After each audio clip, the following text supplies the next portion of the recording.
Hi everyone, আমি কুহেলি। কেমন আছেন সবাই? কুহেলির হেসেলের নতুন একটি পর্বে আপনাদের সকলকে স্বাগত। আমার শরীরটা একটু খারাপ ছিল, যার জন্য আপনাদের সাথে বেশ কয়েকদিনের একটা দূরত্ব তৈরি হয়েছিল। তবে আমি কথা দিচ্ছি এরপর থেকে আগের মতো করেই ভিডিও আসবে। তো চলুন আর দেরি না করে আজকের রেসিপিটা দেখে নিই। আজকের রেসিপি বাটার পনির। এই রেসিপিটি বানানোর জন্য আমি পনিরগুলোকে কিউব করে কেটে রেখেছি। আর এখানে আমি 800 মতো পনির নিয়েছি তেজপাতা, শুকনো লঙ্কা, মেথি আর গোটা গরম মশলা থেতো করে নিয়েছি। ফ্যাটানো টক দই, কাজু, চারমগজ, পোস্ত, বাটা মশলা নিয়েছি, দুধ, বাটার আর কাসুরি মেথি। আর যা যা মশলা এখানে লাগছে সেগুলো আমি রান্না করতে করতে আপনাদের সাথে শেয়ার করে নিচ্ছি। প্রথমে কড়াইয়ে সাদা তেল গরম করে অল্প একটু লবণ দিয়ে পনিরগুলোকে গোল্ডেন ব্রাউন হওয়া পর্যন্ত ভেজে নেব। খুব বেশি ভাজার কিন্তু প্রয়োজন নেই, জাস্ট একটু এদিক ওদিক নাড়ালেই কিন্তু পনিরের গায়ে একটা রং চলে আসবে। আর সেই পর্যন্ত ভেজে আমি তুলে নেব। আপনারা চাইলে কাঁচা পনিরের ব্যবহার করতে পারেন, তবে ভেজে নিলে এর টেস্টটা কিন্তু অনেকটাই পাল্টে যাবে। এবার আমি একটা বড় বাটিতে সামান্য লবণ দিয়ে গরম জল ঢেলে নিলাম। আর এই গরম জলের গামলার মধ্যেই আমি ভেজে রাখা পনিরগুলোকে ভিজিয়ে রাখবো।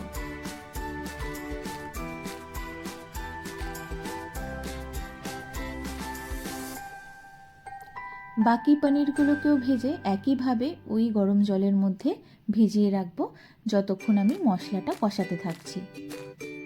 এবার কড়াইয়ে পনির ভাজার যে তেল ছিল তার মধ্যে আমি কিছুটা ঘি দিয়ে দিলাম। এইবারে দিয়ে দিচ্ছি তেজপাতা, শুকনো লঙ্কা, এখানে আমি 2টো শুকনো লঙ্কা নিয়েছি, সামান্য কিছুটা মেথি আর গোটা গরম মশলা একটু থেতো করে রেখেছিলাম, সেই মশলাটা দিয়ে দিয়েছি। মশলাটা একটু ভাজা হওয়ার পরে আমি এখানে মিডিয়াম সাইজের একটা টমেটো পিউরি অ্যাড করলাম। তেলের সাথে খুব ভালোভাবে নাড়িয়ে নিয়ে মশলাটাকে এইবারে আমি দিয়ে দিচ্ছি স্বাদ মতো চেরা কাঁচা লঙ্কা। আপনারা আপনাদের ঝালের পরিমাণ অনুযায়ী এখানে লঙ্কা ব্যবহার করতে পারেন। সবটাকে ভালোভাবে একটু নাড়িয়ে চাড়িয়ে নিয়ে দিয়ে দিলাম কাশ্মীরি লঙ্কার গুঁড়ো।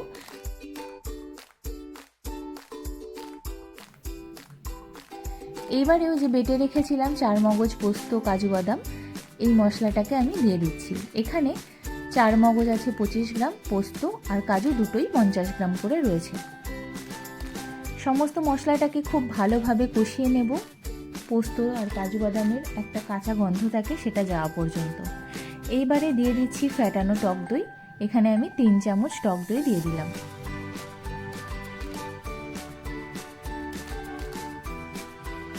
ভালোভাবে মশলাটাকে কষিয়ে নেব।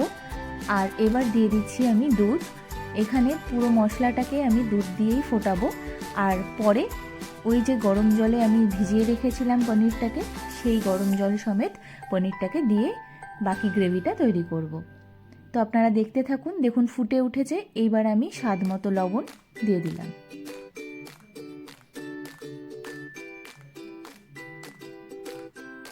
দেখুন মশলাটা কিন্তু কষে গেছে আর ফোটা শুরু হয়েছে, আর কষে গেছে যে সেটা বোঝা যাবে। দেখুন ফুটছে আর চারিদিকে একটু ছিটকে আসছে। এই পর্যায়ে আপনারা বুঝতে পারবেন যে মশলাটা কিন্তু কষে গেছে আর বেশি কষানোর প্রয়োজন নেই। এইবারে ওই যে পনিরটা ভিজিয়ে রেখেছিলাম সেই গরম জল সমেত পনিরটাকে আমি গ্রেভির মধ্যে দিয়ে দিলাম।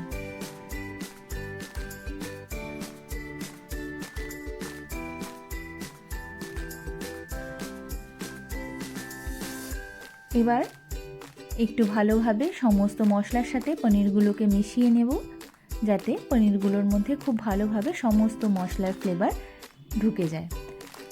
গ্যাসের ফ্লেমটা এবার মিডিয়াম করে আমি পনিরগুলোকে একটুখানি গ্রেভির সাথে ফুটতে দিলাম।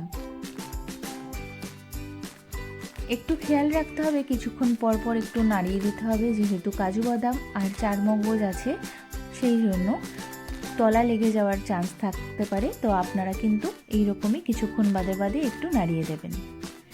সামান্য একটু ঢেকে আমি কিছুক্ষণের জন্য রাখবো। দেখুন গ্রেভিটা কিন্তু বেশ অনেকটা ঘন হয়ে এসছে। এইবারে আমি স্বাদ মতো এখানে চিনি দিয়ে দিলাম। আপনারা চাইলে এটা নাও দিতে পারেন, তবে বাটার পনিরটা একটু মিষ্টি মিষ্টি ভালো লাগে, তো তার জন্য আমি এখানে 1 চামচ চিনি দিয়ে দিয়েছি। দেখুন গ্রেভিটা অনেকটা ঘন হয়ে এসছে। এই সময় আমি গ্যাসের ফ্লেমটাকে মিডিয়াম টু হাই রেখে ফোটাতে থাকছি। আর প্রায় রান্নার শেষের দিকে আমরা চলে এসেছি। এবার উপর থেকে একটু বাটার ছড়িয়ে দিচ্ছি আর সামান্য একটু ঘি দেব, যেহেতু নিরামিষ রেসিপি একটু ঘি আর বাটারের ফ্লেভারটা এখানে কিন্তু খুবই নেসেসারি। তো আমি খুব বেশি ঘি এখানে বাটার দিচ্ছি না, এখানে আমি 1 চামচ বাটার দিয়েছি আর এই 1 চামচ মতো ঘি আমি এখানে দিচ্ছি। আমার এই রেসিপিটা আপনাদের কেমন লাগছে আপনারা কিন্তু অবশ্যই কমেন্ট করে জানাবেন।